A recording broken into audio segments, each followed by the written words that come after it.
Hello and welcome to Connected TV. I'm Paul Skelton and I'm here with Rich Green at the Connected Conference at the Integrate Expo.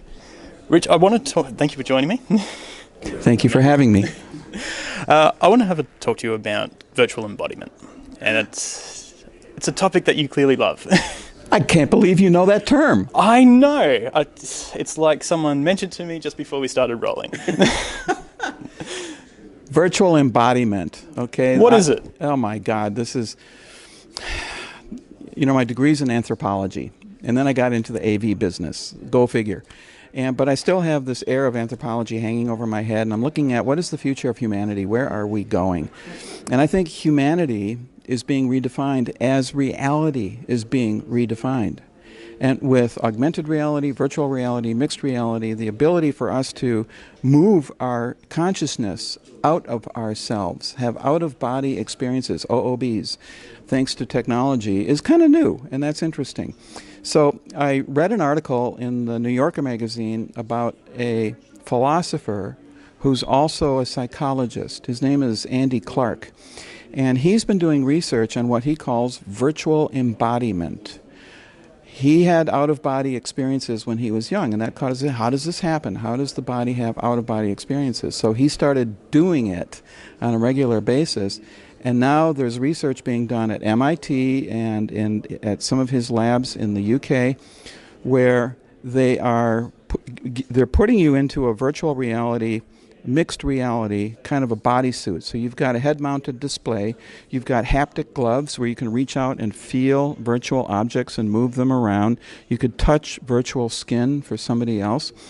And with the right software that they're programming into these, it's like an exoskeleton, your brain starts to play some trippy tricks on yourself, and you start to have out-of-body experiences. So you're an avatar somewhere else, experiencing life as the avatar, and so what they're doing is they're creating virtual embodiment. Now this is just very early days. It's in the laboratories, but I think it's a fascinating development because where it could lead is we could take our spirit. Right? Take the Holy Spirit out of our bodies and imbue it in a robot. And that robot becomes us. And it starts walking around life as us, as our avatar, as a living physical entity in the real world. Now that's virtual embodiment. And now we can start to live lives that were too dangerous for us before, or not really socially permissible.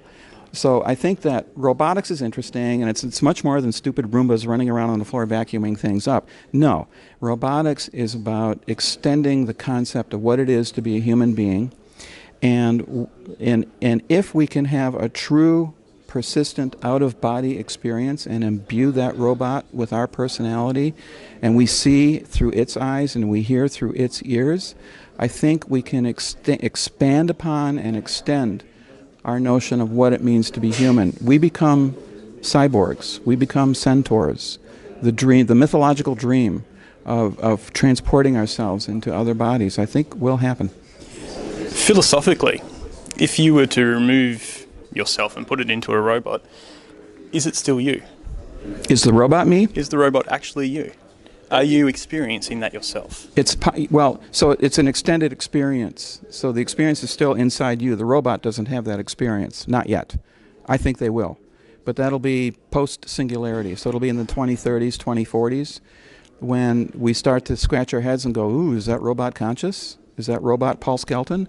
I don't know. I can't tell anymore. So we will get to that point. But right now, no. It's an extension of our sensory apparatus. But it trips out the mind. This is what Andy Clark figured out. It trips out the mind in such a way that you feel like you've been in that other body. Because when you take the headset off and you kind of recompose yourself, you've been changed. It's a jarring psychological experience that's a little bit difficult to recover from. So, quick question just to wrap things up. When I think about robots, I go to two places. One is Rosie from the Jetsons, and the other one is the robotic security guards from the slasher film Chopping Mall. Which one's more realistic? Robots are already around us. So what you're talking about are humanoid robots, ones that look like human beings, that operate like human beings. I think they will be gentle in the consumer space, and they will rip your head off in the military space, and both will happen at the same time. So a combination of the two. A combination of the two, yep. Depends on the application. Excellent. Rich Green, thank you for your time. You're welcome.